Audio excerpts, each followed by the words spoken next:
Guía para descartar ganado vacuno en verano. A continuación, te hablaremos de una serie de pasos para bajar el número de vacunos o descartarlos cuando existe escasez de forrajes en condiciones climáticas extremas. Es de recalcar que es una guía, no una norma, debido a que cada ganadería y productor tienen diferentes particularidades.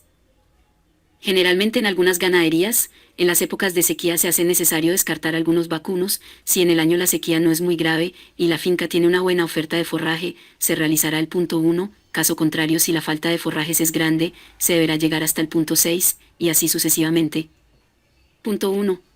Se debe vender todas las crías, excepto las novillas que serán utilizadas de reemplazo.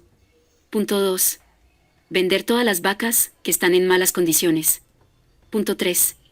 Vender todas las vacas, con un historial de producción de terneros por debajo del peso promedio, o menos de 160 kilos. Acá toma importancia el registro de datos, pues lo que no se mide no se mejora. Punto 4. Se deberán vender todas las vacas, con más de 8 años de edad, realizando caso omiso del historial de producción. Punto 5. Vender todas las vacas con un historial de producción de becerros de 175 kilos o menos. Punto 6. Se deben vender todas las terneras de reemplazo. Punto 7. Vender todas las vacas, con un historial de producción de becerros de 185 kilos o menos. Punto 8. Alimentar con forraje comprado.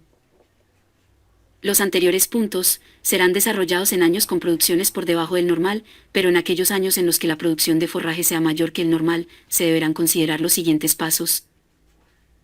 Engordar todas las terneras. Se supone que todos los terneros han sido vendidos a esta fecha, de lo contrario se deberán engordar estos también. Comprar y engordar novillos, para venderlos el próximo verano. Mantener más becerros de reemplazo, que en los que se quedan cada año.